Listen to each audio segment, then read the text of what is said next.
Hello बच्चों, next हम एक क्वेश्चन करते हैं इलेक्ट्रिक फील्ड से रिलेटेड, बट इसमें थोड़ा सा अलग तरीके से गिवन है आपको सिचुएशन। आपको एक्स वाई प्लेन के अंदर एक इलेक्ट्रिक फील्ड इस पर्टिकुलर फॉर्मूला से गिवन है, इस पर्टिकुलर तरीके से गिवन है। आप सबसे पहले ऐसा इमेजिन करें कि ये आपका वाई एक्सिस है और ये आपका एक्स एक्सिस है। एक्स एक्सिस के along unit vector I cap है, वाई एक्सिस के along unit vector J cap है। और तब आपको ये electric field A I cap plus B J cap newton पर कूलम की फॉर्म में गिवन है, जहां आपको बोला गया है कि जो ए और बी है, A and B are positive numbers. आपको सिर्फ ऐसा बोला हुआ है, ये पॉजिटिव नंबर्स है और इस तरीके से electric field X Y plane में एक्ट हो रहा है। और एक बॉब जिसके ऊपर की चार्ज कितना है, Q है, और मास कितना है उस बॉब का, M है, वो एक मासलेस स्ट्रिंग से इस प्लेन में, एक्स वाई प्लेन में इस तरीके से हैंग थी कि उसके ऊपर क्या लगा, इलेक्ट्रिक फील्ड का फोर्स वगैरह कुछ लगा होगा। और वो इस तरीके से आपको किसी एंगल थीटा पर, जो कि वर्टिकल लाइन के साथ बना रही है ये स्ट्रिंग, इस पर्टिकुलर सिचुएशन में आपको इक्विलिब्रियम में गिवन है। इक्विलिब्रियम का मतलब समझिए आप कि इस बॉब के ऊपर जितने भी फोर्सेस एक्ट हो रहे हैं उन सभी फोर्सेस का जो नेट सम है वो क्या है, 0 है। और इस तरीके से आपको गिवन है। आपको पूछा क्या गया है क्वेश्चन में, पूछा ये गया आपसे कि एक तो आपको क्या फाइंड करना है, चार्ज फाइंड करना है, charge on the Bob find करना है। दूसरा आपको इस क्वेश्चन में फाइंड करना है tension produced in the string. ये दो चीजें आपको इस पर्टिकुलर क्वेश्चन में फाइंड करनी है कुछ नहीं, बेसिकली आप समझ सकते हैं कि electric field X Y plane में ऐसे एक्ट हो रहा है, जिसका एक कंपोनेंट ए जो है वो एक्स एक्सिस के अलोंग है, एक कंपोनेंट बी जो है वो क्या है, वो वाई एक्सिस के अलोंग है। मतलब आप ऐसा इमेजिन कर सकते हैं कि इलेक्ट्रिक फील्ड का ये जो कंपोनेंट है, ये वाली डायरेक्शन में जो इलेक्ट्रिक फील्ड है वो कितना है, वो ए आई कैप है, और इस तरफ जो इलेक्ट्रिक फील्ड है वो कितना है, वो है जी बी जे कैप। तो आप मान लीजिए इस पर्टिकुलर सिचुएशन में, जैसा कि आपको गिवन है कि चार्ज किस पर्टिकुलर सिचुएशन में, ये इक्विलिब्रियम में है। तो अगर ये चार्ज इक्विलिब्रियम में है इस पर्टिकुलर सिचुएशन में, तो आप इसका एफबीडी बनाइए। एफबीडी जब हम बनाएंगे इस चार्ज Q मास M का, तो कुछ इस तरीके से बनेगा कि किसी इंस्टेंट ऑफ टाइम पे ये क्या बना रहा है, ये वर्टिकल के साथ क्या बना रहा है, एंगल थीटा बना रहा है, क्योंकि ये ऊपर वाला एंगल ये भी कितना है आपका, ये वाला एंगल थीटा गिवन है आपको। तो नीचे की तरफ जो इसके ऊपर फोर्स लगा वो कौन सा लगा, सबसे पहले तो ग्रेविटेशनल फोर्स लगा mg, ठीक है जी। इस तरफ स्ट्रिंग में क्या पैदा हो गया, इस तरफ स्ट्रिंग में हो गया टेंशन पैदा हो गया, ठीक है जी। और अगर अब इस टेंशन को along X axis and Y axis क्या कर लिया जाए, रिजॉल्व कर लिया जाए, तो यू विल सी कि ये कौन सा कंपोनेंट आ गया, ये टी कॉस थीटा। इस तरफ कौन सा कंपोनेंट आ गया टेंशन का, दैट्स टी साइन थीटा।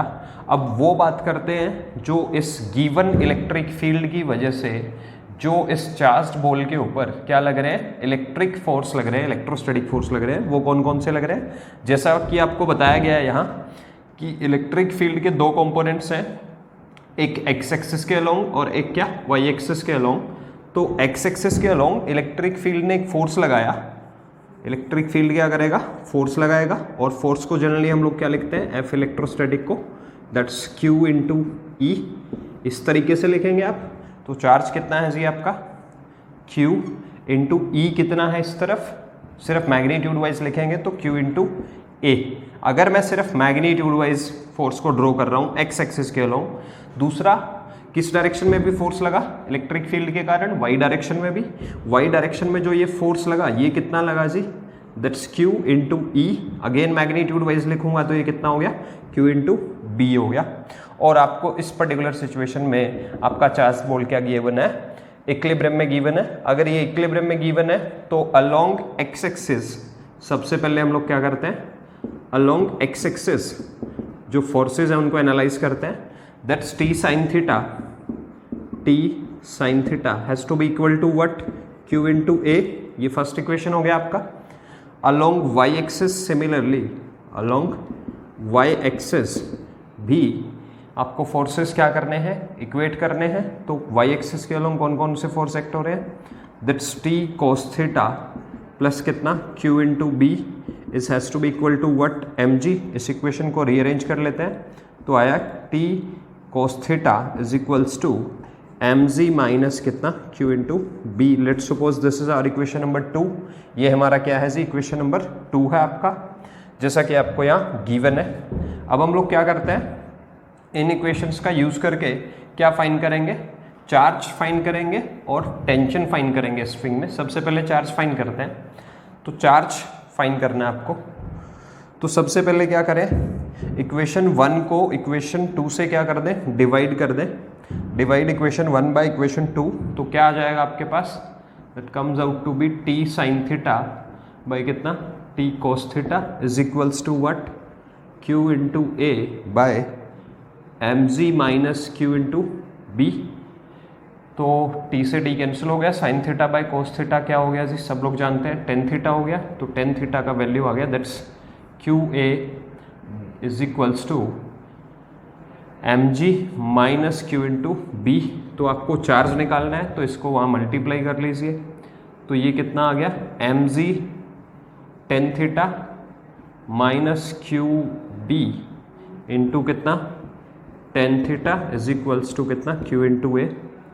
इस वाले टर्म को इधर ले आइए तो ये कितना हो गया, M G tan theta is equals to Q into A plus Q into B into कितना टेन थीटा। दोनों में से क्या आ गया, क्यू कॉमन आ गया।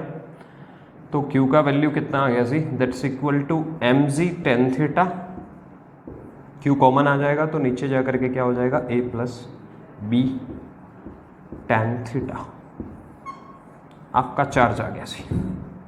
अब अगर आपको टेंशन भी फाइंड करना है तो आप देख सकते हैं, सिंपली आप चार्ज का वैल्यू क्या करिए, इक्वेशन नंबर 1 में पुट करिए। क्या आ गया आपका, टेंशन आ गया।